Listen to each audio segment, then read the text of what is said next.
The Mindfulness and Grief Podcast offers compassionate insights for coping with grief and life after loss.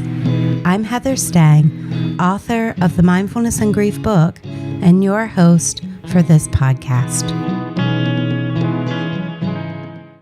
Welcome. Today we have as our guest Jan Warner, and Jan is a woman that I read her bio and instantly fell in love with her because I could tell she's a real authentic griever. She's not one to necessarily take the pithy advice that people give her, but she trusts her own internal compass as to what's right for her. And so I think she's absolutely perfect for the Mindfulness and Grief podcast, since we're trying to find our way through grief rather than grieving the way other people tell us. So Jan is the author of the book Day by Day by Jan Warner, which you can see on the screen, and you'll be able to find a link to in the show notes. And I'd like to just start by welcoming Jan to our podcast. So welcome, Jan.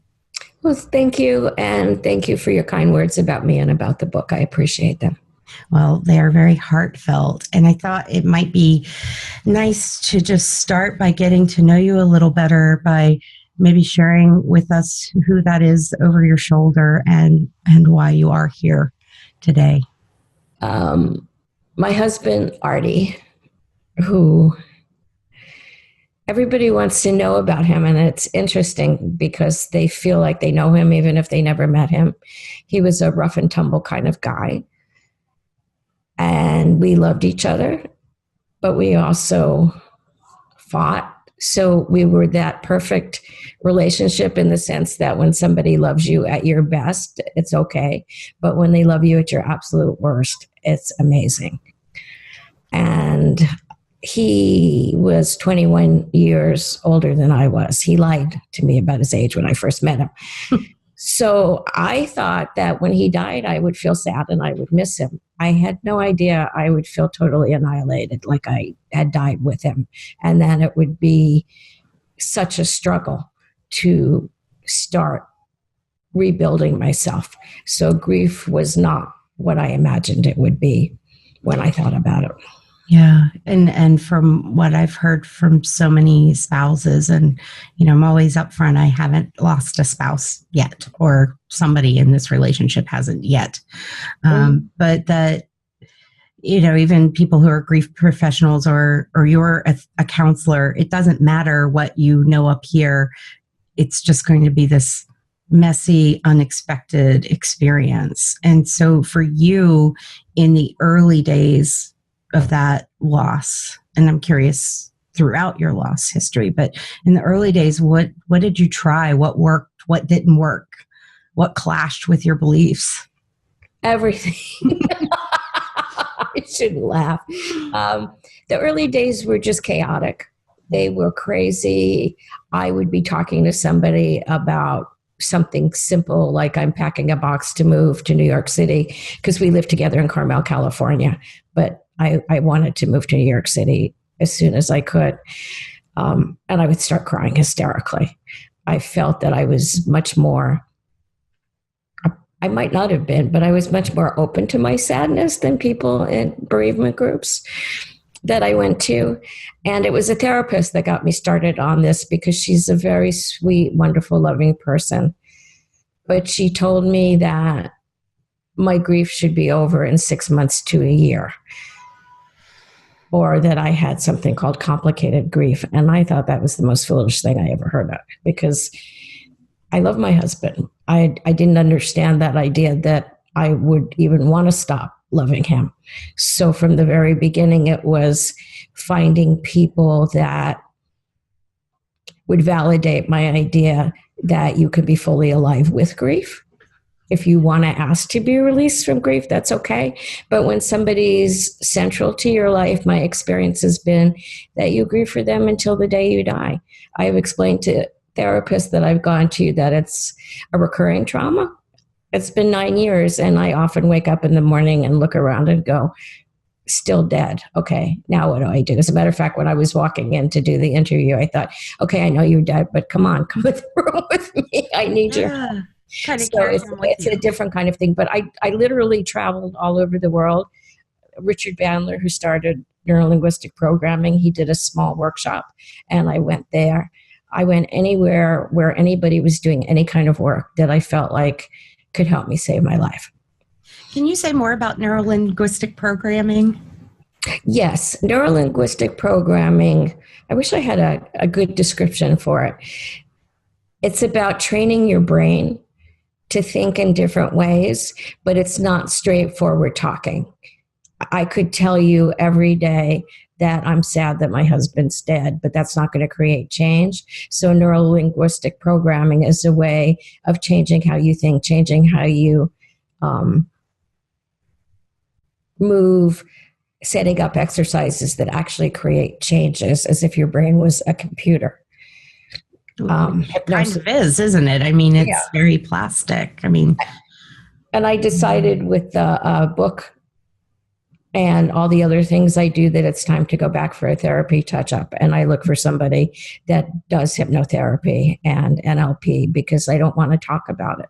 I want somebody to set up things for me that are going to create change. Right. Well, just a couple of things that you said in there I think were really, really interesting and really helpful. One is just talking about complicated grief, which every year at the Association of Death Educators and Counselors Conference, there is a huge debate on this. It is a highly controversial subject. And my sense is that the majority of members of our association, if I dare say that, because I don't know this for a fact, have a lot of skepticism around that because of exactly what you said. You love your husband deeply. It does not go away in 6 months or a year or 2 years or 10 years. It is not a time-bound thing. But you also mentioned the being able to live your life fully with grief. And that's that mindfulness piece where you can have the sadness, the heartache, and the love and the memory. So for you personally, how do you weave, and I don't know for you if it's conscious or unconscious, and I feel like it might be tied to this neurolinguistic programming, which I know a tiny bit about, probably enough to be dangerous and sound smart, but someone who would know that no, she doesn't quite get it. But for you on it, for the people who are listening, who are, husbands, wives, partners, who are trying to figure out how do I navigate this loss and live my life, what wisdom do you have to share about how you get through day by day? For me, it's the connection between love and grief. I saw a play where a man was crying at his wife's funeral, and everybody thought he was crying because she died, but he was crying because he didn't grieve for her at all. And he thought that he deserved to have loved somebody enough to have grief. Mm-hmm. And I walked out of there thinking for the first time that maybe this actually was a gift because I had this wonderful love. So whether you have a miscarriage and you've lost the baby that you wanted to have, that you haven't met, or you've been in a relationship for 50 years, it doesn't matter. It's love and hopes and dreams. And then the part that goes with that is at some point, and this was after 4 years, so it wasn't immediately, it was my husband's life should matter more to me than his death. We had such a wonderful time together. He did all this work to help other people. He was a recovering alcoholic that sponsored a lot of people and worked with them. Why am I always thinking about him as dead Artie? Why aren't I thinking about him as live Artie? Why do I not reclaim my memories and rejoice in them? And for me, it's a balance because I will collapse. People say you shouldn't wallow in self-pity. I love wallowing in self-pity. I just don't want to do it for the whole day. So, and if I need to do it for the whole day, I do, but I try and time limit it. But the grief is because of the love, and I'm very lucky that I had that love. Yeah. Have that love. Wow. And what a deep love you have. I mean, I just in your book, and I mentioned to you that I started reading your book recently, and just for those of you who are listening, if you do pick up this book, what I thought was incredibly special about it is that you pull out quotes that people have said about grief, and then you offer your input, your wisdom, your viewpoint of it. In a really, grief isn't funny, but sometimes our experiences, because we're grieving, there can be some I don't know, some weighty humor to it. And I don't want to say it's by no means like a book one laughs through, but we can recognize ourselves in some of the experiences that you have. And I think that that's very healing. So it's both this really serious, weighty book about the biggest challenge any of us will face in our life, with just that day-to-day, I don't know, wisdom. That's the word that comes to me. And I might be rambling a bit because I really thought this book was fantastic. It's done in pithy pieces, if that's a word we use in meditation a lot. It's little thoughts. And when you're grieving, it's very hard to read.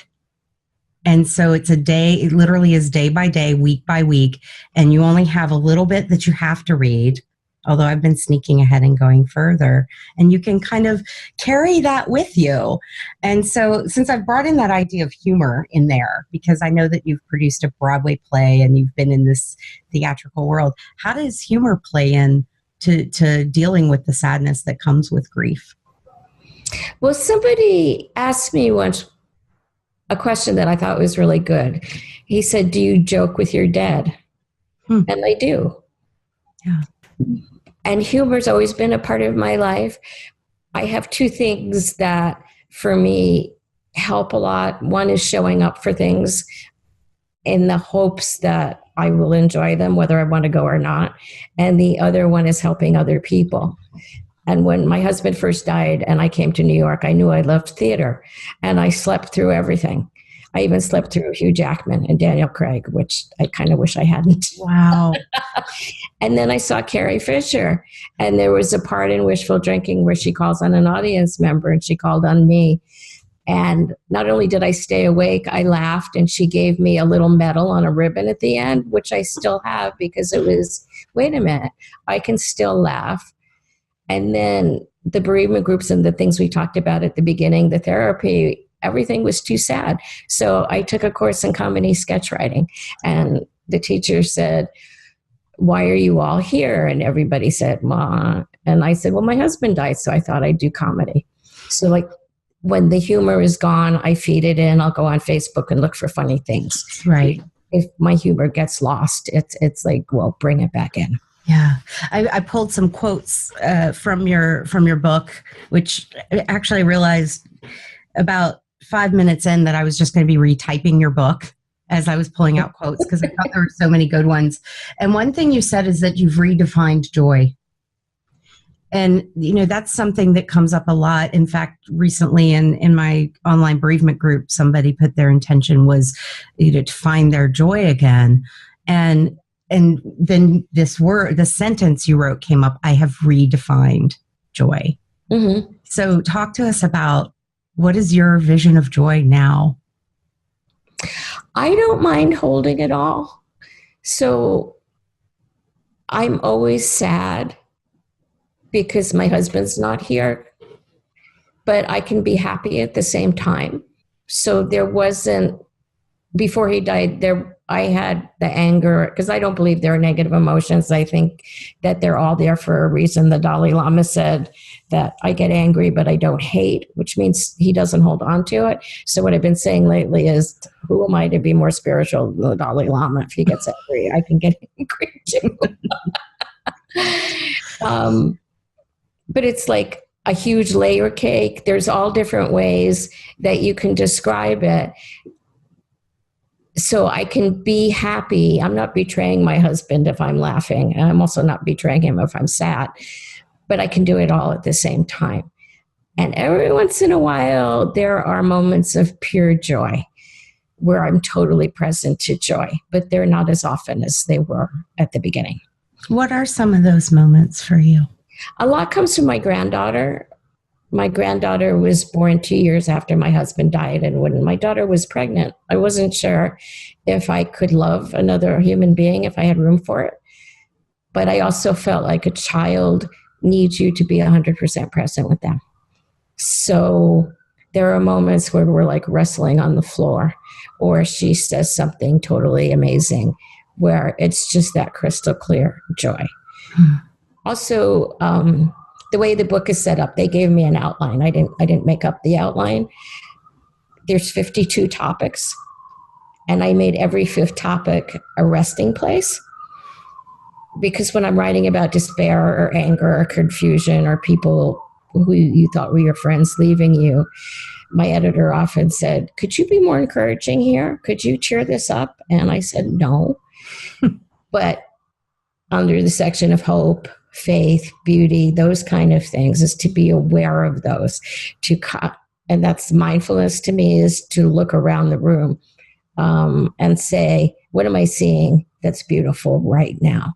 Don't block out everything. Don't let grief be a blindfold. Let it be. That's part of I developed that phrase, becoming a grief whisperer. It's like, I'm in a lot of pain right now. I acknowledge the pain, but let me look somewhere else and see if I can let the beauty in too. Yeah. I'm glad you brought up grief whisperer, because that's woven throughout the book. And so can you share what a grief whisperer is to you, and maybe even a couple pieces of wisdom on how we can become our own grief whisperer? Well, I knew about the phrase like being a dog whisperer or a horse whisperer, that you had this animal that you trained. And for some reason, I often picture on my Facebook page, grief is a huge dragon. So how do you tame this beast that's rightfully in some ways taken over your life in your own time when you're ready? And I had to do one exercise for each week.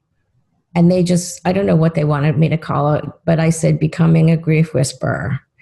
And they said, it's going to be grief whisperer exercise. And I said, no, it's going to be becoming a grief whisperer, because even if you never do any of the exercises, every time you read becoming a grief whisperer, that's an NLP thing. You're giving yourself the message that you are becoming.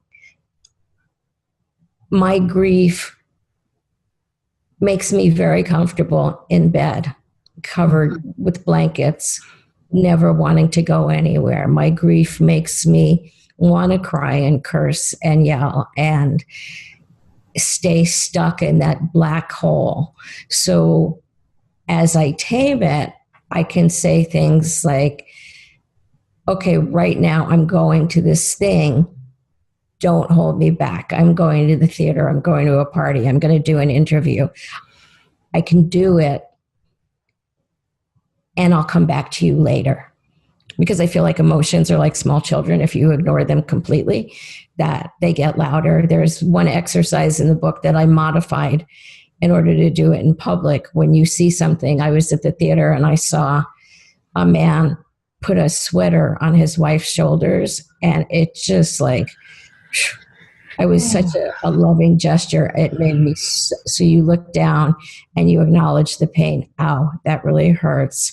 And then you look up and you notice every detail around you. Somebody's wearing red, a car just went by. And then if you still feel the pain after being firmly rooted in the present by being observant, you look down again and say, this still hurts. And then you look up again. So that's what I mean, learning different techniques. One of the biggest difference between the first 6 months and now is that even though sometimes I still fall apart, I have a lot of tools in my tool belt to help me say to my grief, come on, I have a home for you now. Be my friend. Don't be my enemy. And that is such a radical act of self-compassion, to be able to turn towards the pain and say exactly what you said. Ow, this hurts. And then rather than shoving it down, trying to pretend it doesn't hurt, or basically riding the dragon, even though you're in the theater, you're back to the grounding yourself in the present. You're being with the pain, but you're also being present. And not feel bad if I can't, because sometimes you're just there. That's where I say the most important thing is that wherever you are is okay. Absolutely. And I talk to so many people, and I'm sure, you have too, where the biggest challenge in grieving is the negative self-talk that I shouldn't be feeling this way, or I need to be able to walk through the grocery store and not have a meltdown. Who cares? I know that we do have those social things, but it's grief, and your grief is often bigger than maybe walking down the cereal aisle. And sometimes it does need tending to in unexpected moments. We can learn to emotionally regulate as well. But it's about also giving yourself permission to be exactly how you want to be, It helps to know when I started my Facebook page, I remember trying to get the first 100 likes. I never imagined I'd have 2.4 million likes from all over the world. But everybody has that in common. Somebody told me that it gets worse during the 5th year. That helped me to know, because during the 5th year, I started getting really sad and melancholy again. And to know that happens in India, in Algeria, in South Africa. Grief is really a common language that cuts across all cultures. And you could be religious, you can be an atheist. If it hits you, because it's exhausting. In 20 years, you have gone through living without the person that you love, or the people, or the animals, for 20 years. And it takes a toll. So I just, here she goes again. But what do I want to do?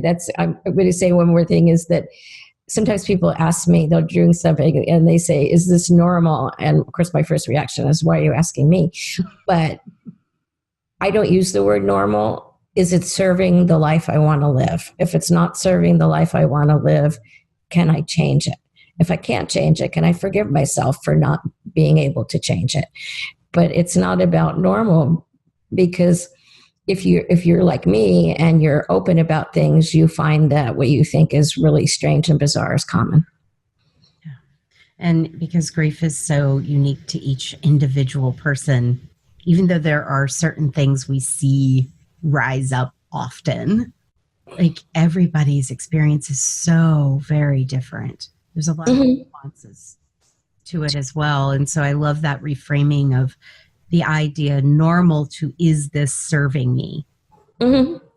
Yeah, and you have to listen to people. And that's why on Grief Speaks Out, you're not allowed to give people advice. You just share your own experience, because I can't really know what the best thing is for you. I can just share what worked for me, and then you can pick out of that grab bag what fits for you. And that comes also from the Alcoholics Anonymous, from wanting to continue my husband's work in my own way by making myself available to grieving people the way he made himself available to alcoholics and addicts. Yeah. So almost like a grief anonymous in a way, which is, not that it's maybe the same format, but it's a safe space to say your truth and get support.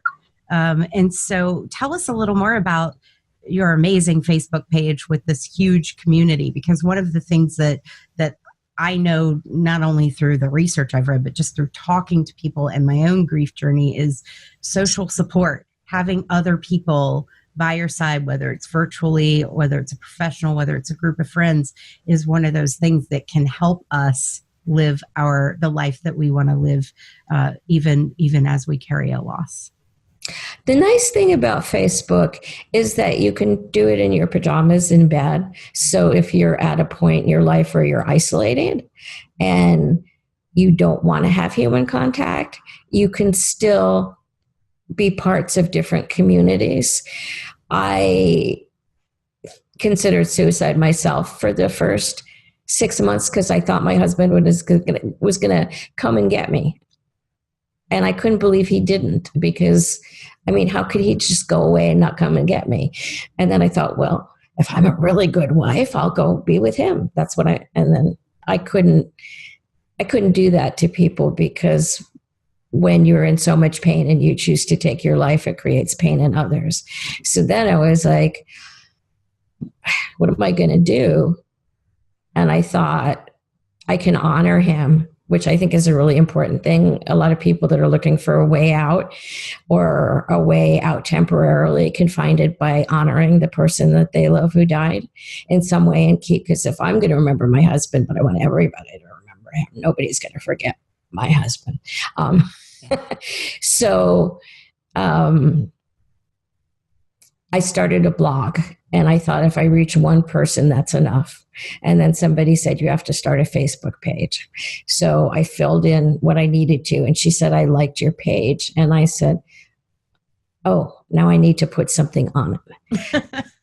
And part of it, I think, is what I've been told a lot is I articulate what a lot of people feel, but they don't know how to say. But also, I give people 7 posts a day so they can get up in the morning and drink coffee and know that I'll be there. I ask a question of a day.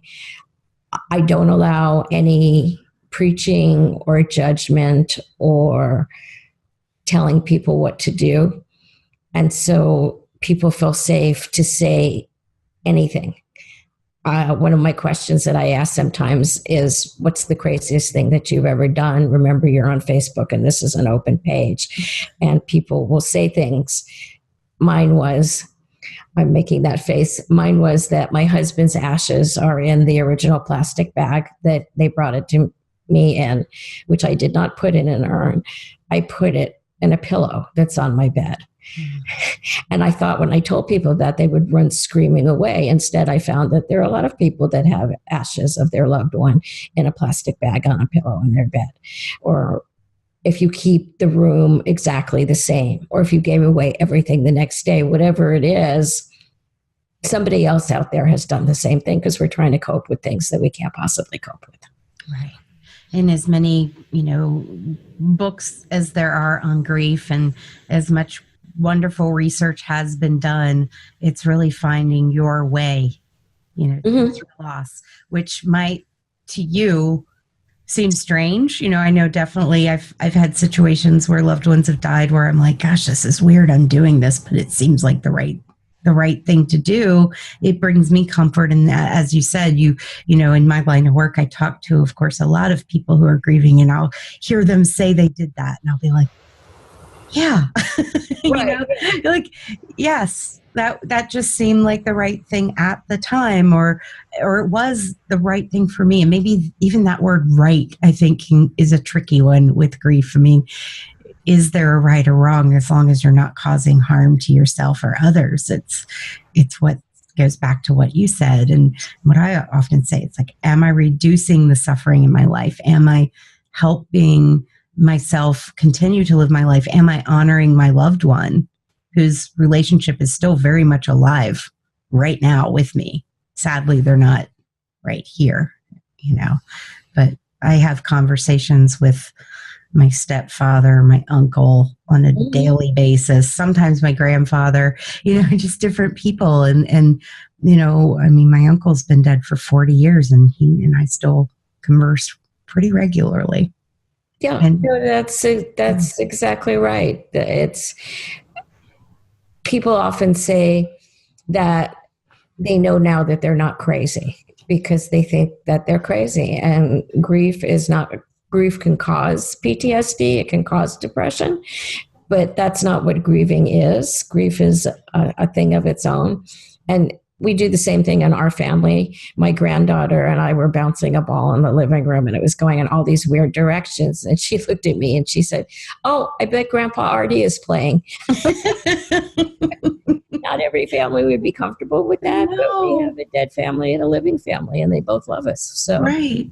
And that's a beautiful way to weave his story into her life so she'll still benefit from his life. And he sounds like he just did really amazing work with other people. That does not need to stop. It can carry on through you. It can carry on through her. And I love that you're that kind of grandma. Thank you. I feel that way. I feel like he's pulling my hand and guiding me. Yeah. And I'm lucky that I have friends that understand. I was with a woman friend and she was saying how she feels like she knows him and so many other people do, as I said before. and it's because of me.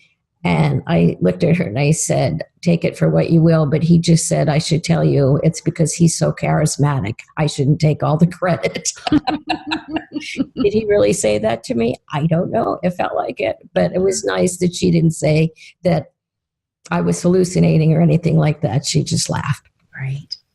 So we were bringing up that idea of feeling like you're going crazy when you're grieving, but that it's actually a very natural event. And, part of what I loved about the tone of your book was just that honesty that you kind of felt that way, and then you realized you're not, and then you're able to share that with other people. You're not necessarily listening to what other people tell you. And so what advice do you have for people who are being given advice by all sorts of people that may not be correct? And this can even happen in a therapeutic relationship, or friends who are saying you should do this, you should do that. What is, how can you offer permission? Or what do you normally say to people who are like, well, so-and-so told me to do this? It depends, again, on who you are. I'm very outspoken. I have a mean question, and I will say this is a very mean question that I will sometimes say to people, which is simply, if the phone rang and the message was your husband, your daughter, your sister, whoever, was just killed in a car accident, when would you stop missing them? And I've had grown men cry because people don't, it brings it home to them, but that's not necessarily something I would recommend that other people do. Sometimes it's easier just to go, thank you for caring. I tend to be more about educating people about grief. So I will say, if you meet some people that, like you said, 40 years, where they're talking about somebody who died a long time ago, instead of saying you're stuck or you should get out more or you should have a life, why don't you say to them, what do you miss about that person? Because then you're opening a door, and when they tell you all the things they miss doing with that person, you're going to understand. Plus, you're going to give them the great gift of just having them listen to you. What I say to people now myself is, whatever would be most helpful for me to say, pretend I just said it, because what I hate might really be helpful to you. So it's that thing again, listen, instead of talk. So important. And educating the people who maybe haven't had a major loss yet, I think in a kind, loving way, might help them cope with their own loss later. Because I find a lot of times the people who say unhelpful things are people who haven't had to go through it yet.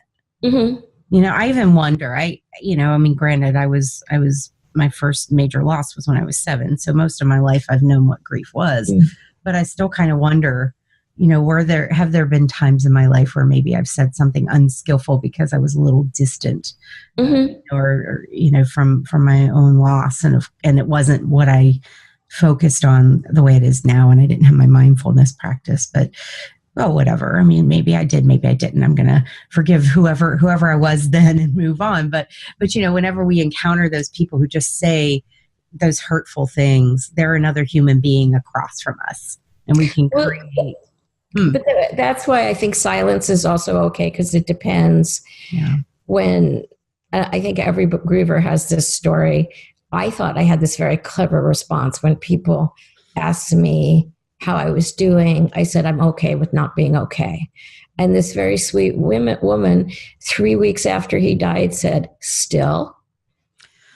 And I said, yes, still. And then, of course, I went and said, how could, how are you is a stupid question. Still 3, so it depends what your emotional makeup is, whether you can just smile and say, yes, still, thank you for caring.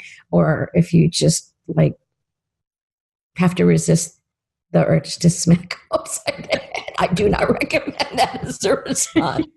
But sometimes it's an emotional, to go home and go, that hurt, to build a shield around yourself so that when people say things. My favorite one was said to me in Greece, the country Greece.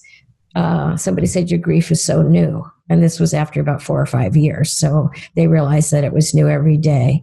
And then I had for a charity thing, I got to have lunch with Isaac Mizrahi, who is amazing.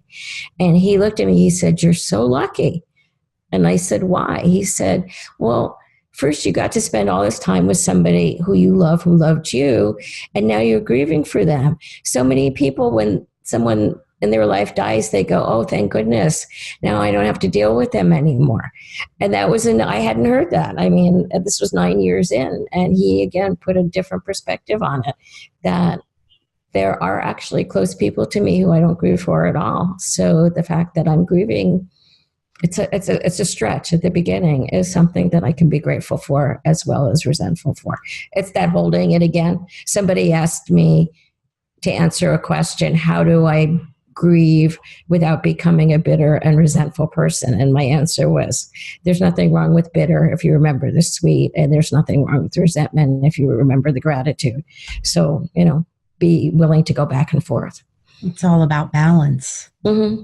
And wholeness and fullness, which this life is certainly a mixed bag of emotions and feelings. Nobody's given you will have, a blessed, happy life. Very few people get that. Even if we go back to, the Buddha's story, which was all about them keeping him happy. Mm-hmm. And he had that longing to see what else is there. Mm-hmm. And pretty much every hero's journey has that tale. And so it's, what do we do with it after it happened? And you'll notice in my book, the last 2 topics are acceptance and healing, and they both have question marks after them. And that question mark is very important, because some people feel that they have totally accepted, and some people feel that they are healed. I'm not delusional. I know my husband's dead, but there's part of me that still expects him to come back, even though he can't. And I will always be healing. I don't think I'll be healed until I'm dead, because that's just not who I am. So again, wherever you fall is okay. There's a person that was widowed about the same time I was, and she's just fallen in love, and I'm totally happy for her and supportive. That's not my route. We all just sort of take whatever route we take. Right. So let's talk a little bit more about the book and the structure of the book, because as you've mentioned before, it's 52 themes. Each theme has a week devoted to it. It's not necessarily bound to a particular time of year, though. You could pick the book up today and start your 52 weeks today, or you could, wait until maybe an anniversary or whatever you decide to do. And then there's kind of I'm calling them devotionals. I know that might have a religious connotation to it, and that's not what I mean, but just a contemplation for each day. How did you determine the flow of that? Did you get to determine the flow of that, or was that directed? Because I did think that there's an arc there a little bit. Not that everybody's grief trajectory looks the same, we know that, but what was your thought process in terms of structuring the? Well, it was suggested to me that there be an arc, so I'm not sure how careful I was about that. And it's a book where you have a choice. Some people start at the beginning and read all the way through and do the exercises for each week, et cetera, and so forth. Other people just go, I need to read something about hope. I'm going to look at the hope part. I am really feeling sad because one of my friends stopped speaking to me. I'm going to read the section about that. So it's also something, because I always say my attention span died with my husband, that you can follow the structure or you can just do it however you want. It's also a good thing for discussions. I was talking to a friend whose husband does not like talking about grief, but she'll be reading something in the book and she'll say, will you listen to this quote and what Jan says about it? And then he starts talking about it. So you have a choice to make it fit yourself. I developed the idea of the resting places because I am blunt and I am honest. And I didn't want it to be a book that you had to put down and never pick up again because you were just crying through the whole thing. Because that's part of becoming a grief whisperer, is to say, here's all the painful parts and here's the parts of life. I call it decorating the waiting room. I'm waiting to be with my husband, but if I'm here, it's for a reason, and I might as well make the waiting room full of fun and joy and as much life as I can. But the goal, is my husband used to say, we only have moments. It's to increase the number of joyful and productive moments. My goal is never to be perfectly balanced and functioning. It's not even a quote, I don't think, in the book, but I bought a plaque in those first couple of weeks. It said, have an adequate day. And I went, I could do that. Can't have a happy day today, but I think I can have an adequate day. So I'm glad you brought that up, because when I was talking about your book being funny earlier, and I couldn't quite remember like what a specific thing is, but over here in my notes, I actually see my have an adequate day. Like, that is the type of humor that's also rooted in so much truth. Because I often talk about how when we're grieving, it's not even about getting from like sad to happy. It might be about getting from sad to like neutral-ish, just sad to maybe holding some sadness and having some spaciousness at the same time. And so have an adequate day is perhaps the bumper sticker that pretty much every grieving person might really appreciate, because if you can just make it through the day, sometimes that in and of itself is the victory. That's the bottom line. Breathing is enough. I know that there's something in the book about movement in terms of self-care. And what I say is, I'm going to ask you to move. If you want to go outside and run, that's fine. If you don't want to, see if you can move your little finger up and down. You take the smallest step. And if you can't, taking a shower. It took me a long time before I could enjoy taking a shower. I took a shower because, I didn't want to just be totally gross, but to actually enjoy. That's mindfulness too, to enjoy the water and what it feels like, and to enjoy being clean. Some of that stuff takes time. So one of the things I think in terms of taking care of yourself is just giving yourself infinite patience and saying, I was doing really great yesterday, and today I don't feel like I can move. Okay. Let's see when I can move. Maybe it'll be an hour. Maybe it'll be in a half hour. Maybe it'll be tomorrow. Make it easier instead. I look at my calendar. I can't do all these interviews. I can't meet all these people, but I can look at what I have to do today and turn on my computer at 2 p.m. and have this lovely conversation with you, because I would have lost so much if I hadn't done it, if I had been too afraid to do it. So that's my other thing, is being frightened or nervous doesn't stop me from doing anything. You are the warrior. You dedicated the book to grief warriors out there, which so many of us are, not by choice. Like we talk about this. This comes up at TAPS gatherings a lot, which is for military loss, where people say, everybody tells me how brave I am. I'm not choosing to be brave and courageous. I just have to get up every day, because the alternative isn't acceptable. And so, we are warriors without often proper training, right? Because who can train for this? But regardless. And it can take a lot of willfulness. And it could be, the things that I've accomplished in the past 9 years are rather astounding to me anyway. But those first 6 months, the fact that I stayed alive, that was a really big thing. Right. That was a difficult thing. That's why they wanted to call the section considering suicide, contemplating the end. And I went, no. People that are thinking about suicide are not contemplating the end. They're on the internet trying to figure out where they can buy bullets. This needs to be addressed. What is the reason that I'm going to stay alive? And for some people, it's for their pets or their other children. Some people, it's for themselves. Some people, it's their faith. So it's always, what's the hook to hang on to? Actually, that's a bad word. too. Right. That can happen until tomorrow because I can't see around a corner and I don't know that I'm going to meet this wonderful person or have this wonderful granddaughter or have this magical experience if I allow myself to do that. Right. I'm really glad that you addressed that in the book because I think so often it just gets skirted over, and where it's a very real feeling for many people, and I think particularly for spouses, to think about that and to be able to actually address it and talk about it and have resources to get help for it or whatever is incredibly, as again, my uncle died by suicide. So I thank you for addressing that in your book. And I wish more grief books did address it. Come to think of it, I wish mine addressed it. I think I might have a couple lines in there because you don't get a ton of space, but we think it's a really important aspect that just can get glossed over.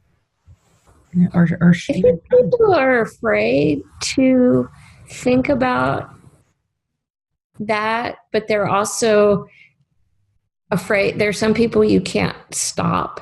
When Anthony Bourdain took his life, people were all, well, call suicide prevention if you're struggling. And I was wondering, here's a man who's very successful, is staying in a 5-star French hotel, has every comfort in the world.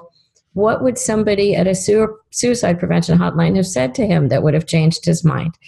I probably would have used his daughter as a hook to try, and I'm going to use hook for that to really grab him. But people that choose to take their own lives are thinking about it. By mentioning it to them, I've had suicide prevention training in London and in San Francisco, so I'm not making this up.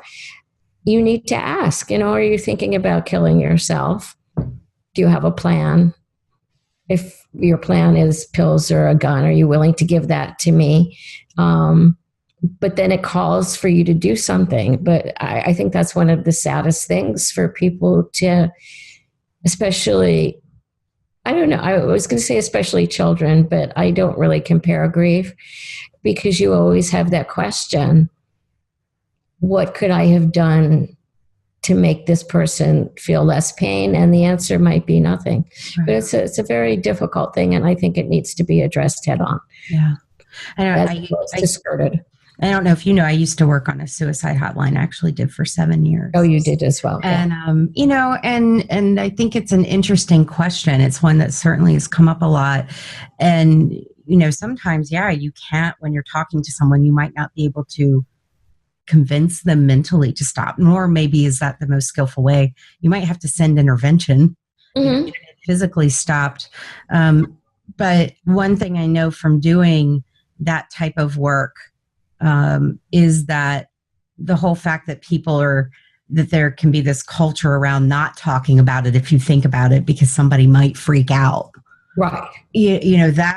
That's our big problem. It's fear is the mind killer. Fear can also be it can be lethal if people don't feel comfortable talking about it. And so it is sad we've had so many celebrity people die by suicide lately, but, and I don't ever think of grief or death as like a gift, but I'm glad it's starting a conversation in a different way. Right. And there's lots of opportunities now because Grief Speaks Out is an open page, is that you can go on Facebook, don't tell Mark Zuckerberg, under a fake name, and you can post and people won't know it's you, and you can find groups about people that are supporting you. I mean, that was one of the things I did when my husband first died. I basically stayed in bed and watched DVDs. But I would go on Facebook and I would find people that were struggling in one way or another. And I would write supportive comments. And I'm still Facebook friends with some of them today because it was, if you're thinking about somebody else, you're not thinking about yourself for a minute. So that was really important to me, but I could do it in bed. So but you can't, if you're 60 or 70, you probably have a reason. But if you're young, you just really don't. It's so sad to me because you don't know what's going to happen next. And it could be lovely. Yeah. So I want to talk to you forever. I really do. Okay. Let me put that on the We're just going to keep going. And then we do the interview forever. Forever. And I think people could probably listen to you forever because, again, you are just very authentic, and that's what we need more of that in the grief in the grief world is just the truth of it all. And so I'm really grateful for that. And so if people want to join your Facebook group, read your book, where do we find you? Tell us more about you. Well, the Facebook page is I'm closing my eyes because I have to close my eyes to think. www.facebook.com/grief speaks out. And you don't have to join. You're welcome to check that you're a follower. But if you just want to hang out and not have anybody know that you're there, that's fine with me. I don't do this in order to get likes, etc. and so forth. I do it to support people. My blog, I don't write for it anymore, but it still exists at www.griefspeaksout.net. But it's really strange. If you don't put the WW in, you won't get it. So I have not worked that out yet. The book, Grief Day by Day, Simple Practices and Daily Guidance for Living for Loss, with Loss, not my title. I would have made a shorter one so it's easier to remember. By Jan Warner, but that's me. That's me because I'm still like, I wrote a book. It's available at Amazon in the United States, in England, Australia, and Canada. And it's available at barnesandnoble.com and in selected Barnes & Noble stores. And also, if you Google it, it's been out for over a month, so it's starting to float around in different places. If your library doesn't have it, you can ask them to order it. You can email me at eyeseepic@aol.com, icpic@aol.com, if you're having trouble getting it, because I'm perfectly willing to send your library a copy if they don't want to order it. Oh, that's lovely. And I imagine people can also check your local bookstore might be interested in picking it up as well. So you might want to go there and special order it. I know I'm going to certainly go down to Curious Iguana in Frederick, who's my favorite local bookstore, and say, this is a good one because, again, the way it's organized, it's easy to read. You can jump around. You could also do the Bible dip, where you just pick it up and flip it open. And right, exactly. What's there for you. That might be just incredibly inspirational. And I will have all of that information for you who are watching or listening. You'll either see it on the screen if you're watching it. If you're listening, you can go to mindfulnessandgrief.com/podcast, and it will be in the show notes along with some of Jan's beautiful words that she's shared with us. Thank you. I'm also grateful. There are people out there that buy a copy for themselves and then buy them for family and friends, but also for a local library, hospital, grief counseling center. I call them my angels because I have doing interviews and this, trying to get as much attention as I can. But I also like the grassroots efforts of people who just say, I'm going to make sure that people in my community have access to this. So I'm very grateful for that. And the hospice, because your entries would be a really nice way to just open a grief group. Just read a little bit, read one of the entries from that, and that can really guide a discussion about, I think, what are universal experiences in a very unique and personal experience. That's the paradox of grief, isn't it? Thank you. Funeral directors, there's all kinds of places that it can be of help to people. I just, when I wrote it, I was afraid to look in it because I thought, what if it's not good? But luckily I was wrong. I really am humbled, and it wasn't a gift I asked for. We were talking about something earlier where the great irony is that I have this big footprint because my husband died, and what I really want to do is share it with my husband, and I can't. So I'm still a little startled by it, but I'm very, very grateful that people have called it things like a soothing balm for a wound or an outstretched hand in friendship, that people, because grief is so devastating that I can provide any kind of comfort at all to people is just, I can't take it in. I'm as you saw, I'm rarely speechless. It makes me speechless. Yeah. Well, and as with all of us, I wish we didn't even need to be here. Yes, me too. Yeah. But we are here, and you are doing good work and helping a lot of people, me included. And it is a really good book. And I'm not just saying that. I read a lot of grief books, many of which wind up in a pile that don't ever get mentioned again because they're too bossy or rooted in myths rather than reality. And your book is very real. And so thank you for putting that out there. And again, for you listeners, it's Grief Day by Day by Jan Warner. And just to close us out, would you like to offer any well wishes or words of advice to our listeners as we... Well, first of all, thank you also for the work that you do at the time that you spend doing it. Words of wisdom. Yeah. I'm thinking of Mr. Rogers saying, look for the helpers. There are a lot of people right now that are grieving in so many different ways for so many different things. So when everything seems really dark and black, either people you know or people online that are just, Mother Teresa said, if you want to save the world, go home and love your family. So look at the things that make you feel safe, not afraid. Think of all the moms that are in the playground with their children. Think of the people. I have a friend that teaches gender studies in Iraq, and she has military men on a video talking about how they respect their daughters, and their daughters are just as important as their sons.